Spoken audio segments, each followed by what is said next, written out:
This part of the video I'm going to put the lock in.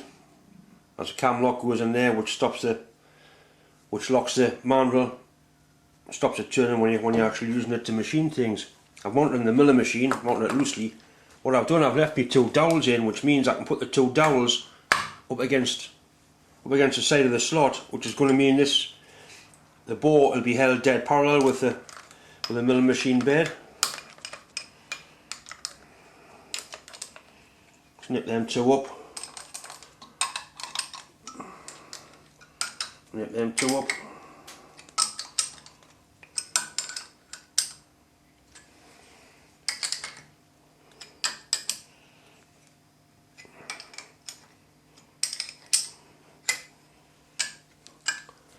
I machined pockets in here for the spot milled them for the washers to go on for the locating studs. It didn't look right, so I've milled the whole section flat. Looks better. Means I can also put a toe clamp on there as well if I need to, if I've got it mounted on something else. And what I'll do, I'll put the mandrel in, because I've got to find the centre of this. And I'll also put a clock gauge on just to see how true it is actually running.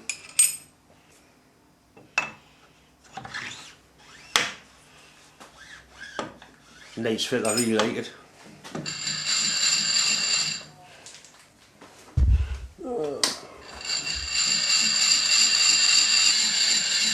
Put my drill chuck in.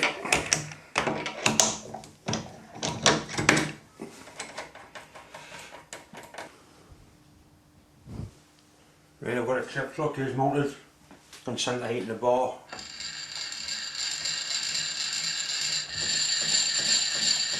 You can see all intents and purposes it's running parallel. We'll try it on the actual register that the chuck's going to go on to.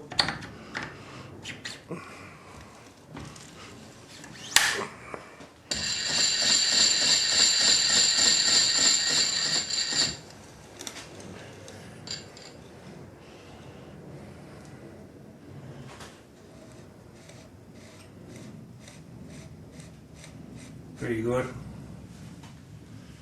Right, so what we're going to do, we're going to find the centre line of it. There's a few ways to find the centre of this, find the centre of the casting. I'll put the bar in, we'll find the centre of the bar, and that'll be the centre of the casting. One of my favourite methods is this tool here. It's simply a ball race on the end of the piece of shaft. It's got some paint marks on it. I use it in the lathe as well for pushing things square in a chuck. It makes an excellent edge finder.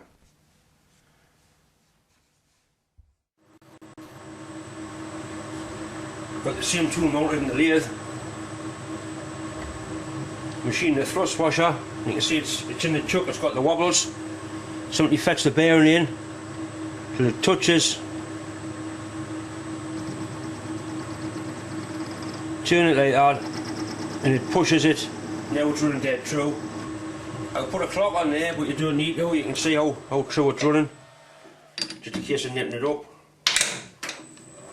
Simple as that, takes seconds. This milling machine has got a digital readout fitted to it. It makes it easier. You can do it using the dials, but the readout does make it easier, makes it faster. No more accurate, just easier and faster. Right, so what we'll do, start the machine up, see the bearing's running, stop the bearing. What we do, you wind it out gently, it's on centre height on the bar, you wind it out until it stops turning.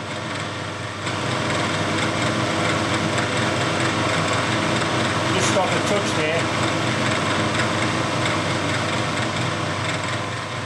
Right, that's nearly stopped. Zero the reading on the y-axis on your milling machine. Take it to the other side.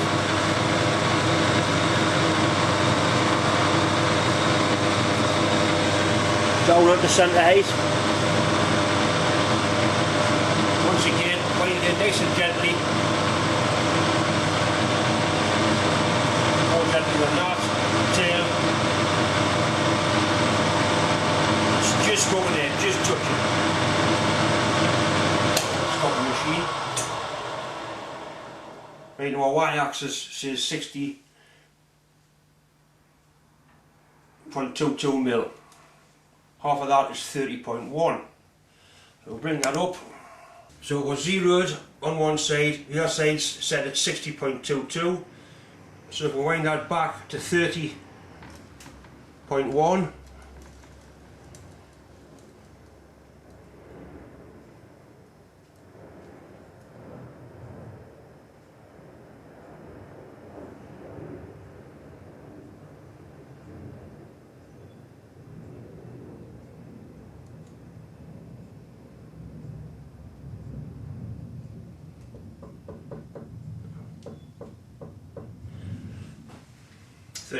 so that should be exactly in the centre of the bar. The thing we're using a digital reel is you haven't got to worry about backlash on your lead screws on your machine. So I'm looking low, it looks in the centre. If it looks in the centre, it will be.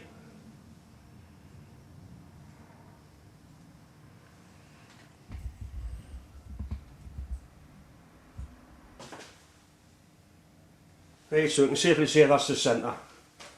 We'll zero, I'll zero again, I'll lock off the cross slide, and I'll also take the backlash in, and I'll zero the dial on the Y axis, just in case I lost it on my DRO, which has happened before. As an important dimension, it goes from the centre line to the hole, the centre of the hole where the locking device goes. On the drone it's 5/8 of an inch, and that shaft diameter is 1 inch. Now my shaft is 1.1, so we have to add half 1.1, say 50 thou, 55 thou to our 5/8 of an inch. 5/8 is 625 plus 55, 680 thou. So we'll wind this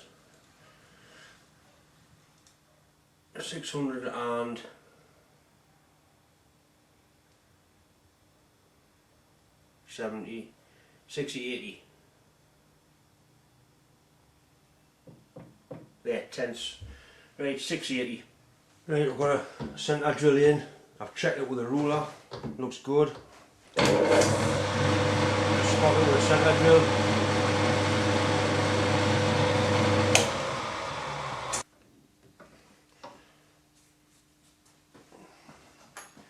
The hole doesn't go all the way through.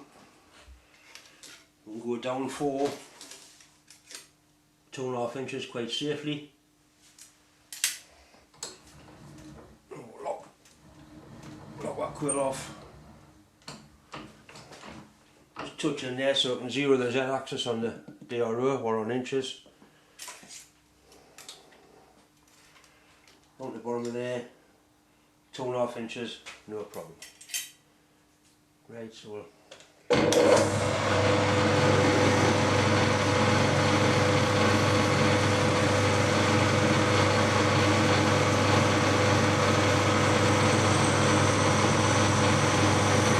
keep backing it off, chips out. 31/64 drill, just under 1/2 inch.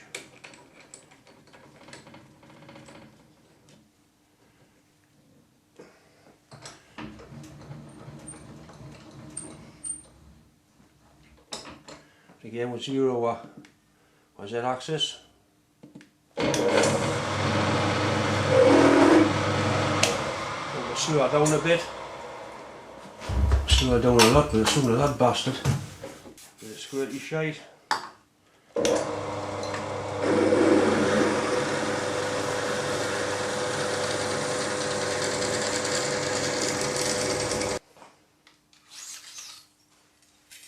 Take it slightly deeper, make it 2 3/4.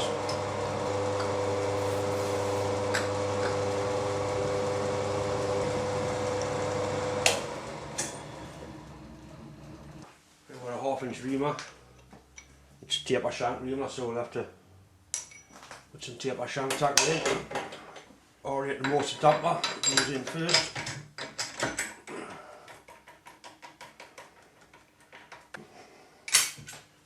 Damper sleeves for this. And that's what a damper sleeves in there. A little bit of aluminium. Just want to make sure that the reamer's seated, which it appears to be. Oh, you bastard. Spindle lock.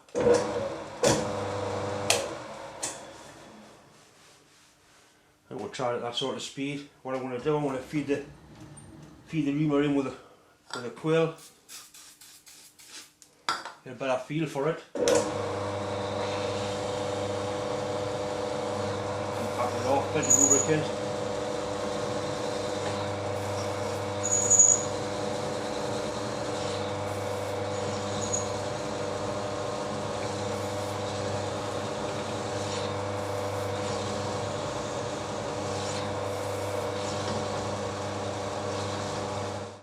Over the hole, just a blind hole in there.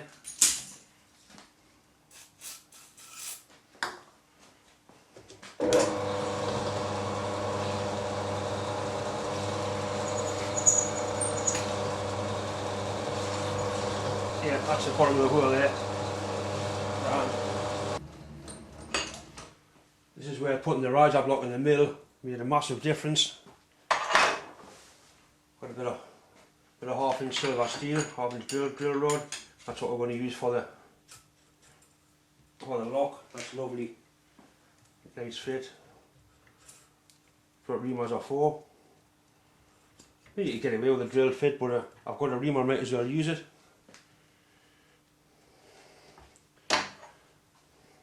It's a second-hand reamer. Bought it at a car boot sale. As the damage is done, the hole's in there.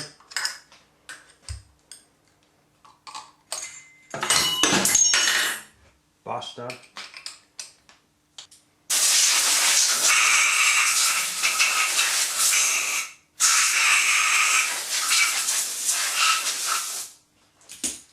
This is a bit of 1/2-inch drill rod, silver steel. It gets a semicircular groove cut in it, which the spindle passes through. When you take the nut, it pulls it up, and that's what locks it into place. This is a perfect example of where to use the AR32 coloured blocks. I've got a square coloured block in the vise. I've got my bit of bar held in. Good firm fixing. Make sure that everything's bedded down, everything's tightened up.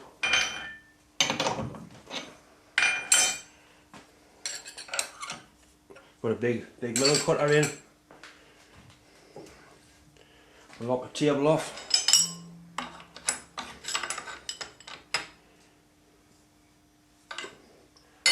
Right, so gently feed into it. I might have to slow this down a little bit. See what sort of noises it makes.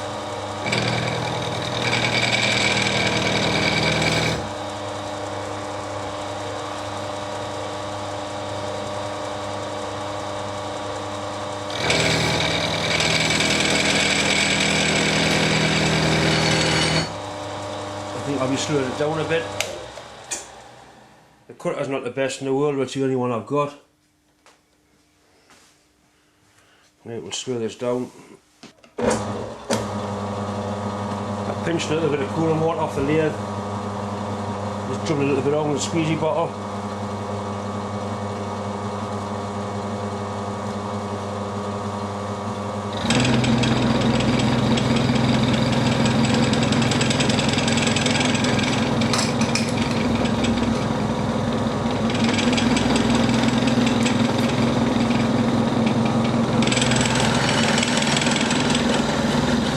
Not very nice, but it is cutting it.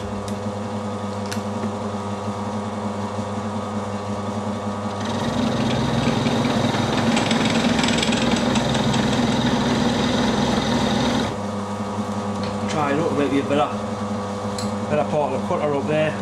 It's a second-hand cutter.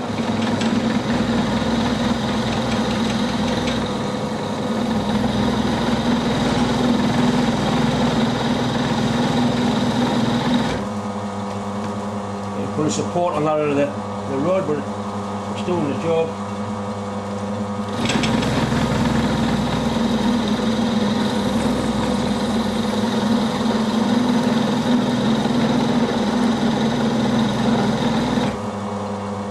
A bit more.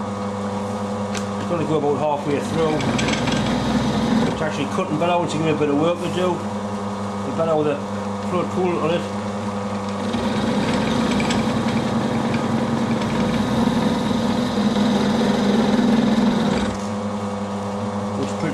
I'll take it out and give it a try. Take the block out of the vise, and we'll not lose our position. Right, I'll try and show you how this works. I've got a cut-out machine in a bit of shaft. There's a drilling in there which breaks into the bore. So that goes in there like that. It leaves a hole for a mandrel to go through. The mandrel pushes through like that. There's some threads on here, and this is lifted up. Once that's pulled up, it locks the spindle, stops it turning. So now I've got to put some threads on there and make a nice little handle for it. I meant to spot mill the top of that round when I had it in the mounted down. I'll put it back in and do it again. It's quite a clever setup. The mill and cut, I got it just about the right shape, and I had to finish it off with a file, half round file, just to get it the way I wanted it. Nice shape. Pity you cannot see the cut out in there. Yeah, you can see it there. That's the cut out. Shaft goes down, and then you can see how it allows it. It goes through there, and as it's pulled up slightly with the threads, lifts up and it'll stop the shaft from turning. Much better than having to split across here and a clamp bolt to clamp it down. Got a bit of bar that we're going to use for the lock mounted in the lathe on the collar chuck. See how accurate it runs. Silver steel bar, round and straight. There's nothing to support the back of that. I'm just running free. To beat it with a collar truck, it'll run dead through. I can take it out, put it back in, it'll run through again. It also gets a better grip than the 3-jaw chuck, and it won't damage the material that you're trying to hold on to. All I've got to do, I've got to part it off, leave about half an inch on it and put a thread on. The drawing asks for 5/16 BSF. I'm going to do it 8mm, 8x125, just I've got metric dies and taps. Right off. Set me cut off tool, my parting off tool, it's dead on centre height or slightly below. The earth carriage is locked, and the tool is square with the job. I want to part a piece of this off.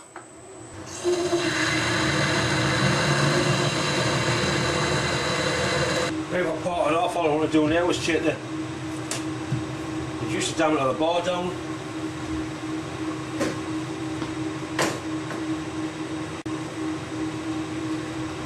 I'm going to put an 8mm thread on. 300 thous, just right imperial for an 8mm thread.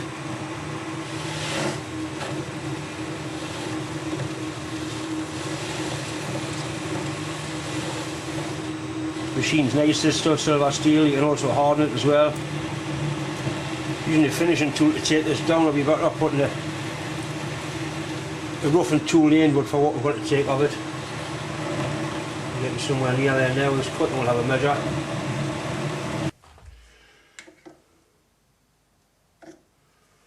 Right, we're at 330, another 10. Here. Dead on, 300. With a nice lead on there.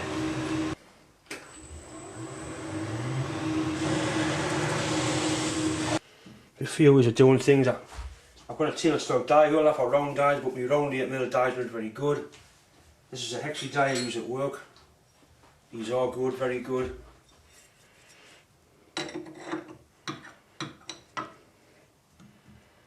A little bit of lure down with a tailstock. Bollocks. So I want to get in here, the thing over the top of the friggin' wearing camera. Right. Just keep winding the tailstock in it. Oh yeah.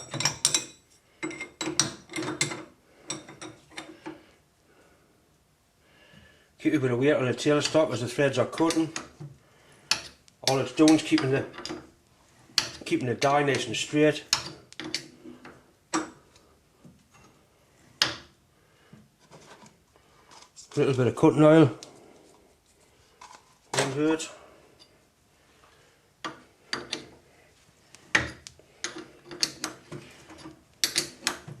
Cut a nice square thread, which is what you want. You want no piss threads, no Chinese threads. Dispense with that now because you can turn the die around and you get a bit more thread with the square end of the die.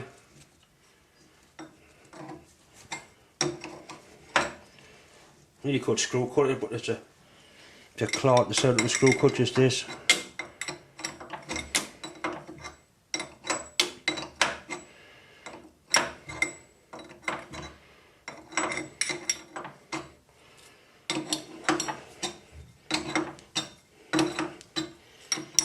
And that's that little bit more.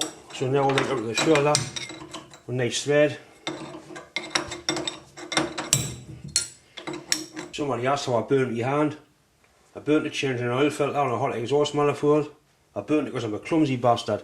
I should have waited till it cooled down. But saying that, I'm not going to get paid to wait for things to cool down. Years ago, it's starting to heal up. The trouble is I keep knocking the top of it. And I'm off work next week, so I'll give it a fighting chance to heal up. Yeah, nice thread. Try a nut on it. Try an 8mm nut on. That's nice. Start the lathe up. It runs out the gear and it's not wobbling. It's not pissed. Just a job.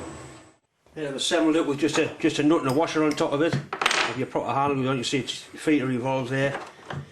When you tighten that up, it takes a nip. That's it, locked solid.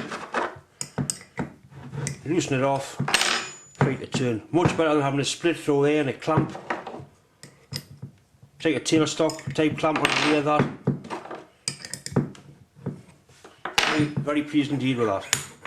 Very pleased. Got a bit of stainless, 3/4 stainless round bar mounted and my collar chuck. This is going to be the nut for the top of the spindle lock. Just square it off, face it square, lock the carriage up. You haven't got to use stainless, but I've got some stainless, so I might as well use it. Saves any problems with rusting. Plus you can get a hell of a finish on stainless as well. So you end squared off.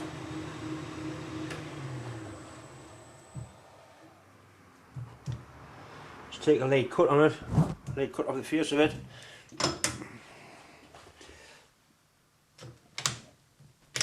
I'm looking for not a particular size, I just want a good finish on it. Power feed. Once again, engage it away from the chuck. No nasty surprises. It's a very light cut, 2 or 3 thou all it's going to take. Now I want to finish. This is exactly what we've got. It needs to be 1 inch long. That'll do work.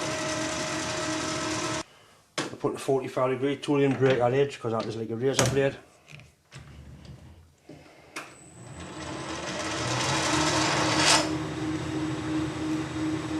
Little chamfer on it.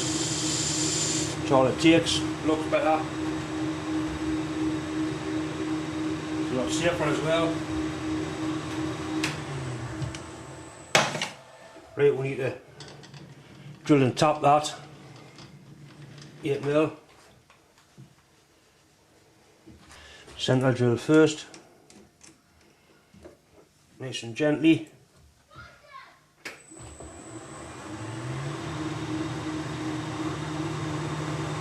Small drill first. Go up in stages.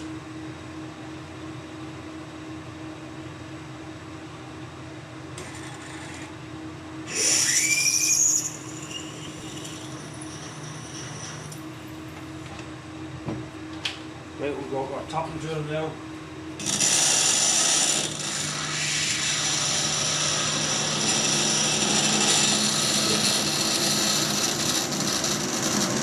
Right, 6.8.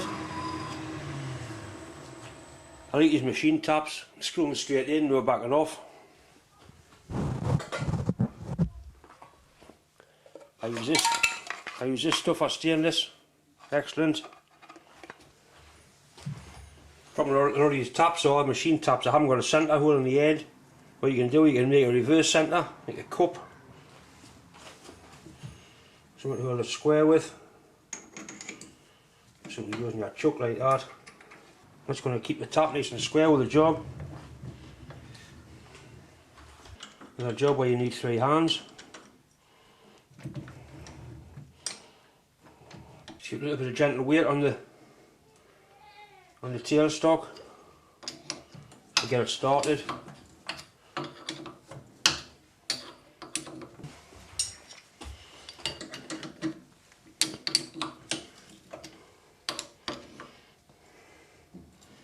That's it.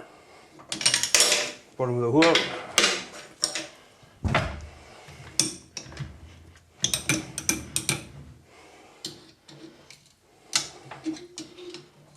Comes out, no problem.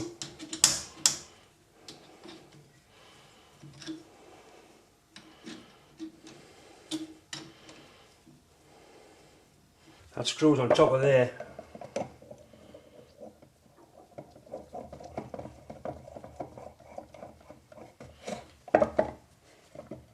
And locks the spindle off. But what I want to do, I want the handle to end up here when it's locked, not across there. So I'm going to put that. So we'll give it a few turns just to settle the threads in. Nice and free. Locked up. You wouldn't be putting any tighter than that. So what I can do, I can put a mark on here so I know where to drill the hole. It should be somewhere in that line there.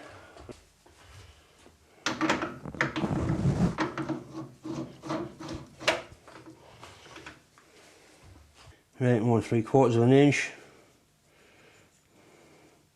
which makes the hole wants to go there. People will be saying, look, he's using a hammer on his lathe. I'm not hitting it with a 2-pound mash hammer. Right, so that's how our hole goes. I want this parting off 1 inch long, and we'll put a nice taper on the end. A parting tool in. Right, I've got a parting tool dead on centre height. You notice how we're having it nice and tight. Wind it in, once it starts to cut, keep the bastard going to and stop.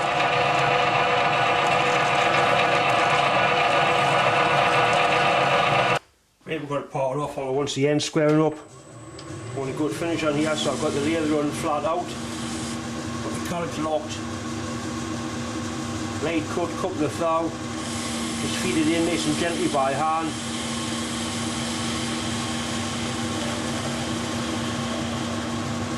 That's nice. Chamfer tool, nice 45-degree chamfer on it. Slow it down.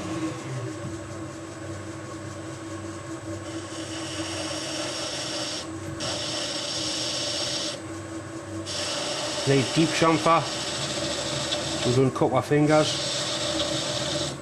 Looks good as well. We mounted back and mounted the collar chuck on the milling machine, drilling top of a hole and make a little handle for it. We've got finished the handle off this morning. It's nice and free. And that's it locked up, and I've made it so that when the handle is locked, in its locked position, it's not going to get in the rear of the chuck on here or the children's wheels on there. Very happy with that. Bit of stainless steel, a little red knob I had of it. Don't know where it come from, I had it. We'll put a spacer in there, a couple of grease nuggets to go in, some threads to go in here and 2 lock rings. I've got a machine this end of the casting. That's going to be the next project, or the next part of the project.